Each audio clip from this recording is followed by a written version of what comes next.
Манай нам шинжлэхдэх ёстой. Ард түмэн манай намаас одоо сөрөг хүчнийг хүсэж байгаа. Шинжлэх процессыг хүсэж байгаа. Харамсалтай нь манай дарга нар бол шинжилж байгаа гэж худлаа ярьж жүжиг тоглож байна. Тэгээ ард түмэн манай намаас хариуцлагыг хүсэж байгаа. Ягаад гэвэл 28 онд манай нам ялвал хариуцлагатай нам байх ёстой. Хариуцлагагүй нөхдүүд бол энэ нөхдүүдийг ард түмэн сонгодгүй маа. Тэгэхээр манай нам дарга нараас эхэлж хариуцлага хүлээх ёстой.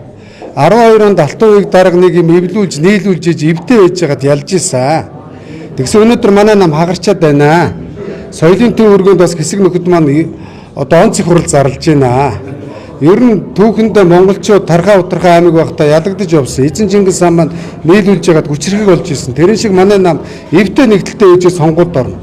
Тэгэхэд 12 онд дарчлан намд Алтан үеийг дарга чиваа эвлүүлээд ороход бүтэн ялж чадаагүй хагас дутуу ялж ийсэн. За 12 оноос хойш бол Зэн код гэж нөхөр Ардчлан намын даргыг Алтан үеийг даргын ойр тойрны залуучуудыг шорон гяндангаар айлгаж байгаад булааж авсан. Ямар хариуцлага хүлээсэн? Өчигдөр намын хяналтын зөвлөлийн дарга болно гэсэн явж байна гинүү. Энэ нөхөр удахгүй шоронд явах гэж байгаа Зэн код. Би Монголын шүүгт итгэдэг. Энэ хулгайч нарыг шоронд явуулах хэрэгтэй. Тэгээ шоронд орохдоо аврал хайж Ардчлан намд хяналтын зөвлөл гэж ирж ийн гинэ. Тэ хариуцлага хүлээхгүй гоц. За дараад нь 20 онд Ардчлан намыг шороотойнд гутгаад 21 оны сонгуультанд зараа явуулсан Эрдэнэ аав байна. Намаа зараад Америк явуулсан. Хариуцлага хүлээсэн үү? Хүлээгээгүй. 24 онд нөхөр ган төмөр намыг ялагдуулсан. За манайд явж иж нэгдүгээр тойргоос нэг хэдэн гишүүн өөрийнхөө дүүтэй нийлж гаргаж ирж иж бас нэг арай нэг дээр суудал авсан. Хариуцлага хүлээсэн үү? Шадар сайд болсон, жагсаатар гишүүн болсон.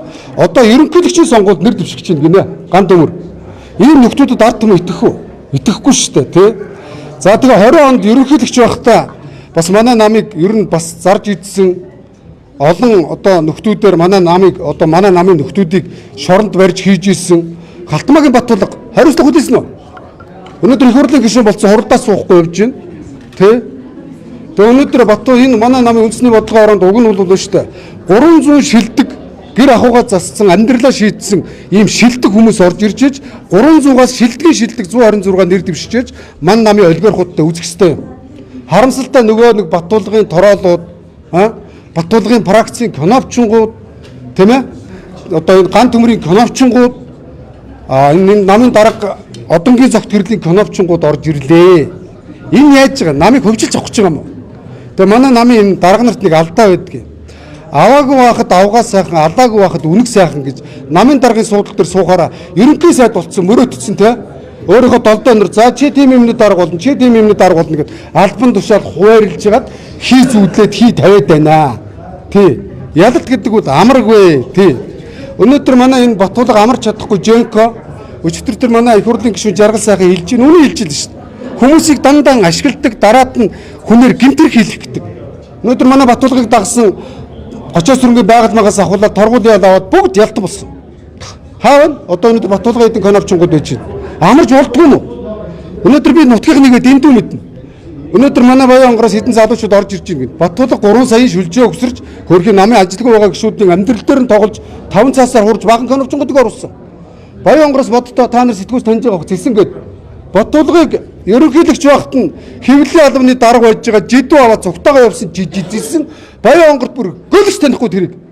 Тэгсэн чинь нэгээр гарч ирээд үндэсний бодлогоор нэг гişүн гинэ. Яадаг үлээ зэсэн нэр дэвшчихгүй дээ. Би эмгтэй хүн гэдгээр нь ярьж байгаа юм биш. Зүгээр энэ байдлаар. Тэ манай Баян онгорын хуухаас хэдэн бацаанууд орж ирж байна.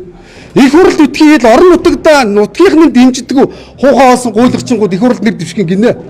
Намаас хөгжүүлж чадахгүй. Яах ч байгаа. 28 оны их хурлын сонгуулийг Баян онгор аймаг хэлгэлж шít Монгол Ардын намд. Одоо нүрцэтгэд Баян онгор аймгийн намын дарга гинэ. Хуухаас гуйлагч би хэлэн нүрцдэг дэвдүү мэднэ Баттулгын конопч.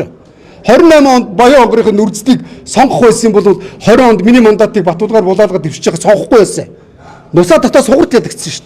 Одоо 28 онд нүрцэд Баян онгорын цэцэг дарга болно гинэ. Ардын намд бэлгэлчлээ. Өнөөдөр нийслэлийн Ардсан намыг хар. Манай энэ блэ ган очир гэж залуу. Хүний өөрийн зохиосын шүлэг байхгүй. Тэгтээ хүний зохиосын шүлгийг дэндүү сайн уншина. Дэндүү сайн шүлэгл нь уянгална. Тэгээд зүсээ минжит ингээд орилол юм ярьдаг. Хааван тэр хэн сонгосон? Хэн сонгох 28 онд? Өнөөдөр оюун эрдэнэ энэ Баттулга хоёр хамууд нам дагандаас манан Тэгэхэд одоо бодоод байхад 24 оны сонгуулийг Балцоогт гэж нөхрөөр оюун эрдний үеэл Нямбаатар тавьж өгсөн юм байна. Одоо 28 оны нийслэлийн сонгуулийг тавьж өгчлээ шүү дээ. Өнөөдөр нийслэлд ардчилсан намаас инженер, бүтээн байгуулагч хийсэн бүтээсэн юмтай ийм намын дарахтаа бол ард түмэн итгэл санал өгөх болохоос зүгээр нэг хүний зохиосон шүлэг уншдаг, худлаа гуцдаг, шалдан бандыг дарга болгож Нямбаатрын араас амьдралыг сайжруулах гэж байгаа юм шиг идүүлж уулах гэж байгаа юм уу? Хариуцлага байх хэрэгтэй шүү дээ. Байхгүй. Тий. Өнөөдөр манай намын энд нэг хэдэн онцгой хурал болж ийн хөөрхий. Одоо нам ингэж хоёр талд хуралдаж байгаа юм уу? Болохгүй шүү дээ. Өчигдөр тэр ямар юм гинэ концерт болж шүү дээ. Холын хүнээс үг сонсгож энэ холын гişүүдээс үг сонсдгүй юм уу? Худлаа гуцаад хоорондоо нэг батламж. Ямар юм гинэ? Худлаа гуцаад батламжлаа ядах. Тэртээ тэргүй сонгоцсон. Тэгвэл сая энэ үндэсний бодлогын ороогоор хайрцаглагдаад хэдэн намын дарга суудалтайгаа үлдэхийн тулд хэдэн коновчингууд хуухаа олсон гуйлагчингууд орж ирсэн. Одоо би та нарт эднийг орж байгаад мэрлээд өгч чадна. Бид өнөөдөр 28 онд ялгахдаа ингэж ялдггүй маа. Тий. Ингэж ялдггүй. Дараагийн сонгуульд юу нарчилсан нам хэрхэн оролцох төлөвлөгөөгөө юу ярилцсан байх уу яг нэр нийгмийн сэтгэл зүг мэдрэх ёстой. Нийгэм өнөөдөр манай намаас амьдралаа шаарж одоо сайжруулах гэсэн хуухаас үсээ гэлдсэн зангаас үүсэн гуйлагчингуудыг сонгохгүй. Тэгэхээр ядаад нэг над шиг үннийг хэлцдэг манай намтай өнөөдөр сүр хүчин хийгээд алалцдаг үнний төлөө шоронд орохоос айхгүй явдаг. Нэг бол ийм дөрүүдийг сонгох байх. Шударгасыг сонгох байх. Нэг бол ахуй амьдралаа зассан ардын нам нэг 1000 ухуулагч авахад 2000 ухуулагч авсан ч готоохгүй тийм хийсэн бүтээсэн юмтай нэр дэвшигч нарыг сонгоно. Өнөөдөр үсэн гацны энэ шалдан бацаанууд юу ямар юм нэг ухуулагч сонгох юм бэ? Өнөөдөр манай намын дарга нар ингэнэ багаараа хариуцлага хүлээдэг гинэ. Тэгээ эрдэнэ инк бол ганц төмөр хариуцлага хүлээсэн үү? Ганц төмөр ерөнхий нарийн бичгийн даргын үүрэг гүйцэтгэгчээр оюун эрдний бэд одоо иргэд нэг шивгчин золбин банд одоо энэ дотор сууж байгаа. Би та нарт зааж өгч болно.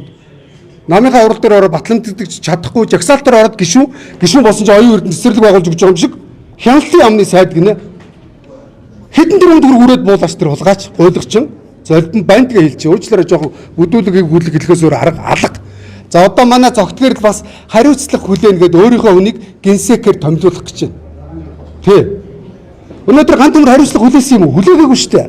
Харин энэ нам гэдэг үл хэн нэгэн даргын өвдөж мөн үү? Генсекээр өмнө нь алтан уяг дарга байхдаа өөрийн гэсэн үзэл бодолтой мүүдэн парагцын Эрдэнэ нот байсан. Тэгсэн өнөөдөр дарга хариуцлага хүлээлэг хэн хүлээгээд байгаа?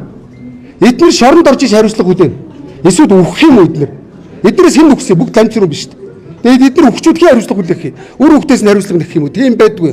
Ардчилсан намын хариуцлагыг мянган гишүүд өнөөдөр гудамд явж, ардын намд дээрлэхүүлж, боорлуулж, шорон гянданд явж хариуцлага хүлээж байна. Дарга нар харин хариуцлага хүлээдгүй маа. Би ийм л юм яриад байгаа маа. Орчин намын зарим гишүүд бүлгийн дарга огцруулна гэдээ гар үсэг. Гэхдээ ер нь тэгээд 100 ямаанд 60 ухна гэж нэг хүн яасан олон сэдвэр дуртай юм бэ. Зогтгөр намын дарга хийгээл явал да. Энэ соёлын төвд байгаа тэр хуваагдаад байгаа нөхдүүдээр очиод эвлүүлэлтэй. Бүлгийн дарга чаддагт нөгөө өөрөө нэг ажиллаа хийлдэ.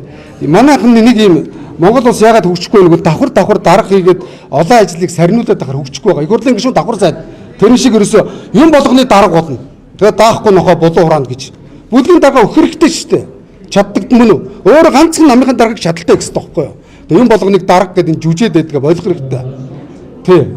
Харин би бол нийгмийн сэтгэл зүг мэдэрдэг. Тийм учраас миний үзэл хандлагыг та нар мэдж байгаа. Харин над шиг хүнээр энд намайг ашиглаж миний энэ дэмжигчнэрийг ашиглаж нэг итгэл үнэмшнийг маань ашиглах хэрэгтэй. Би одоо 28 оны сонгуульд зүгээр зогтгөрлийг дагаад нэг 70 дахь нэг бацаануудчиг явуул надад итгэл үнэмшил манай энэ ард иргэд төрөхгүй шүү дээ. Харин ачаа үрэлцээд очиод нэг сэдвэртэй очиод ардчилсан нам нэг маний буйнд нэг жоохон санал авч магадгүй. Одоо эдгээр вакуумд орцсон байгаа заяа. Яг ийм болж байна. Одоо зүгээр энэ дотор үсээ гэлсэн юу яатсан улаан ус гуйлагчингууд намын урд сайхан боллоо гэд. Үндэсний бодлого орох хэрэг нь яадیں۔ Би 2000 оноос 10 оноос хойш 16 жил үндэсний бодлогоор онд явлаа. Яадагчгүй юм заяа. Нийслэл юу бихчиж чадсан уу? Нийслэлд Одесса ярьжлаа. Чатаа үзэх хүн байна уу? Байхгүй, надаас өөр байхгүй. Би Нямбаатрыг харин байранд явж магадгүй. Эдгээр чадахгүй андаа.